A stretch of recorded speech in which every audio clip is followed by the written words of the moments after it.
Okay, so I want to apologize because this video was supposed to be up on Monday at 5, but I ended up uploading the video when I went to preview it before I made it public.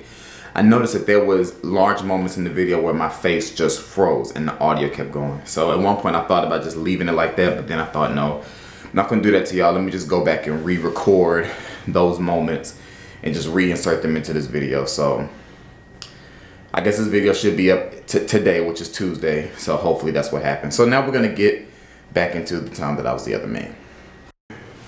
Okay, I just finished recording this video. So I'm going to go ahead and tell you now, it's long. I'm going to go ahead and let you know now. This video is long. And this may be a series that I do. I'm just going to call it My Confessions. The time I was the other man. I hope you enjoy it, but more than anything, I hope that you get something out of it. Alright, let's get it. What's going on, and thank you for coming to another episode of Scattered Brilliancy. My name is Travis, and I'm going to be your host from now until the end of this thing. Thank you so much to those who've been watching my previous videos. Please make sure you remember to like, comment, subscribe, share on all your social media networks. You know, try to get these videos out there, try to make me somebody. Before I really get into what this video is going to be about, I always struggle with what do I actually talk about, what do I keep for myself. But in those thoughts, I also wonder, in keeping something from myself, am I possibly preventing somebody else from having a breakthrough, or from inhibiting somebody else from not experiencing something just because they heard my experience with it. So for that reason, I decided to talk about the time when I was the other man. I'm going to tell the whole story and tell you what I learned, and we're going to try to keep this short within the time that I have. I'll just turn the light beeping. I don't know if I can. Alright, so when I was a sophomore in college, let me just say, I've never been a womanizer. I've never been a guy who was trying to have a lot of women. Never cheated, you know, never like slept around with somebody, you know, never did any of that kind of stuff. And I've always kind of had values and morals that I've always held myself up to. But I'm not perfect, and I have made mistakes, and I've learned from my mistakes, and you know, that's what it's really all about. So I've always had this thing when I was dating in the dating scene and getting to know females and, you know, just doing my thing. I always had this thing was, if I saw a pretty girl, I would approach her, and one of the first questions that I would ask her is, are you seeing someone? Do you have a boyfriend? Something to that effect. And my standard was always that if she said yes, that would be the end of the conversation. Because in my mind, I felt like there's no need for me to take this conversation any further knowing that you have somebody. You already know that there clearly was a time that I didn't do that. So when I was a sophomore, I had pledged a fraternity, and kind of at the end of the process, when we were finished, but the campus didn't know that I was in it because we hadn't had our probate show yet. I was at a basketball game. I was in the band. I was at a basketball game. I was a drum major. So we sat down on the floor, and the band sat in the bleachers. And there was this girl that I had seen around campus a couple of times, and every time I saw her, I was like, oh, she's pretty attractive, you know, maybe I'll say something to her if I ever get the opportunity. And I seen her maybe like 3 or 4 times. So then at this basketball game, she happened to be sitting not in the section beside the band, but in the section beside that. So I was like, I asked one of my big brothers, I said, can I say something? And he was like, yeah, go ahead, because we were at the end, and you know, he was real cool. So I got her attention, and because we were like across and it was loud, I didn't try to yell at her, so I just mouthed, what's your name? Then I asked her, do you have a boyfriend? And she said yes. And we were standing up. So she was standing up in her section, I was standing up in my section. She said yes, and I sat back down. Because in my mind, I'm like, oh, nope, you have a boyfriend? You know, you're cute and everything, but I can't go there. So I sit back down, and you know, I just kind of forget about it. And then people in the band are like, hey, Travis, they're trying to get your attention. And I'm like, who? And so I look over, and her friends, the girls that she was sitting with in the bleachers, in the stands, and they were like, can y'all be friends? And I was like, I guess, what can it hurt? So I said yes. So then after the game, she came up and gave me her phone number.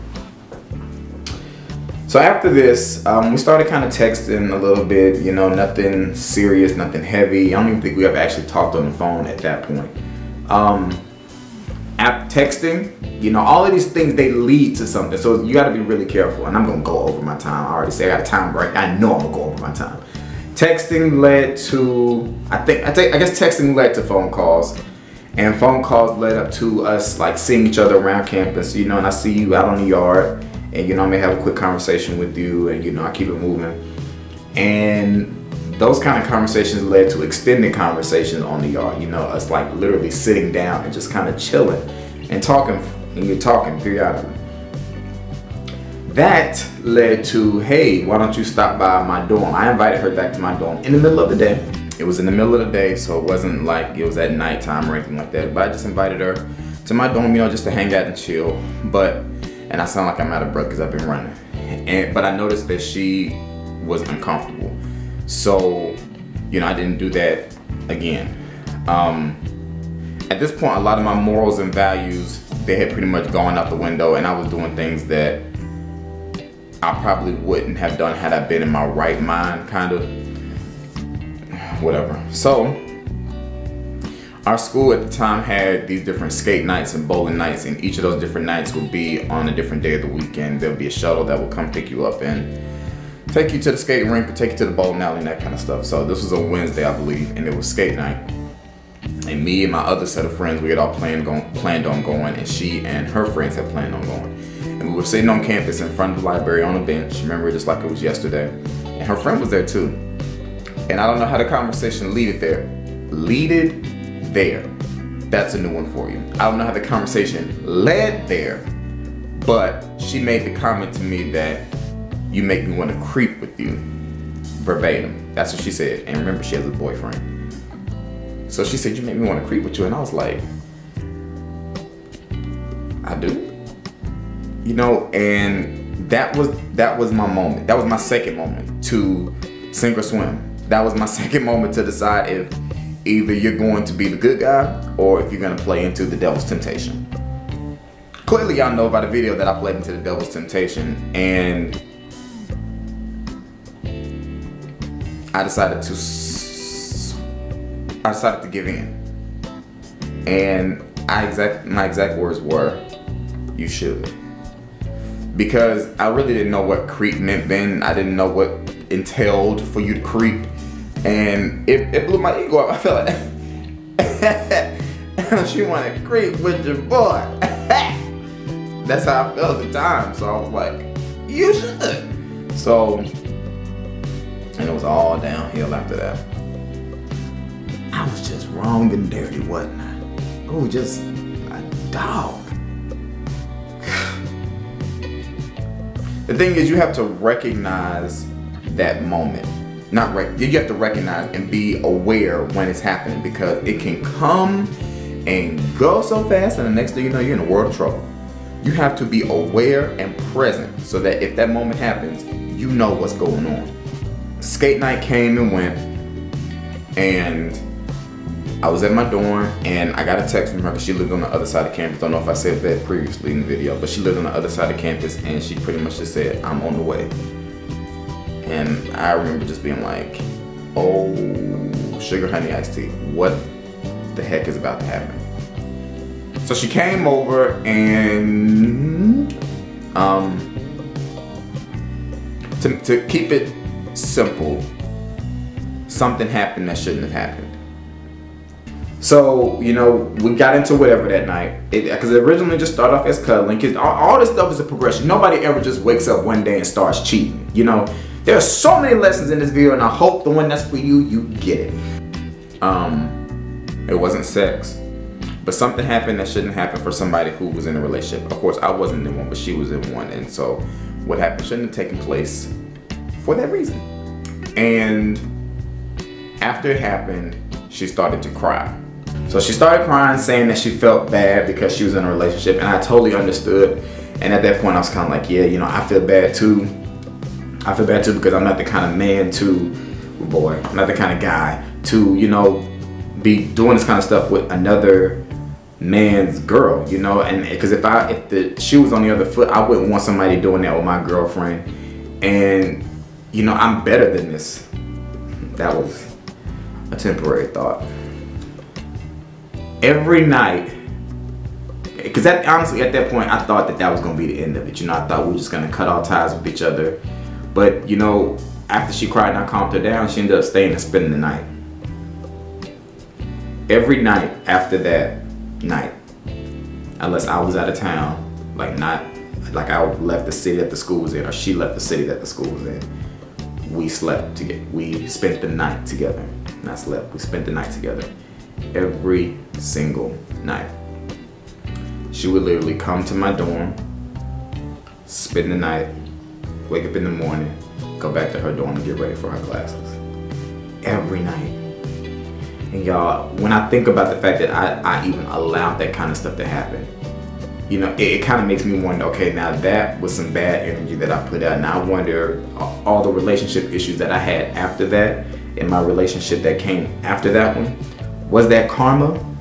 You know, was that my punishment for doing whatever I was doing with somebody else's girl? I've always wondered that to this day.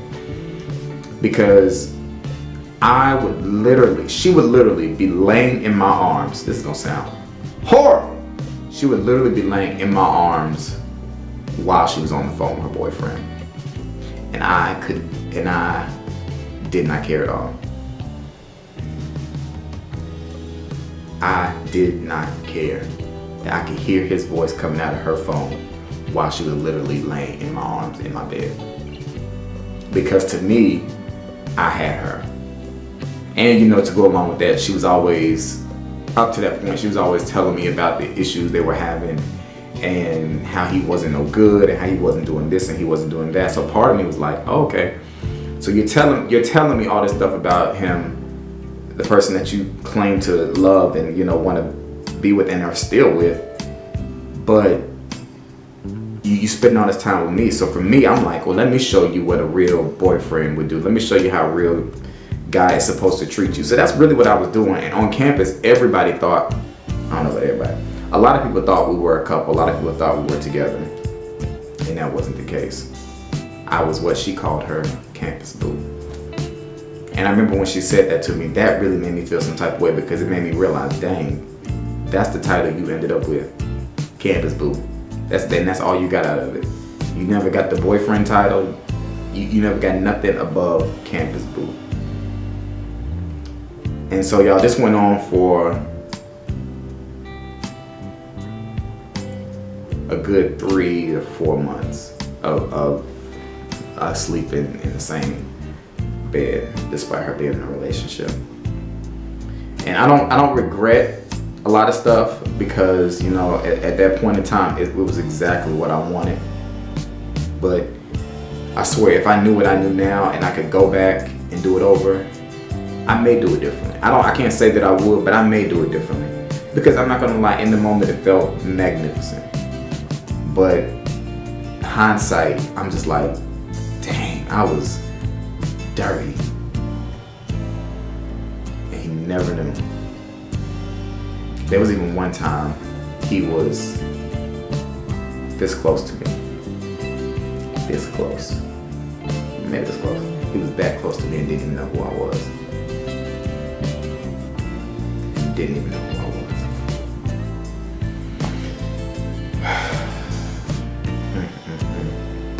But I'm human, and I made my mistake, and I definitely learned from it.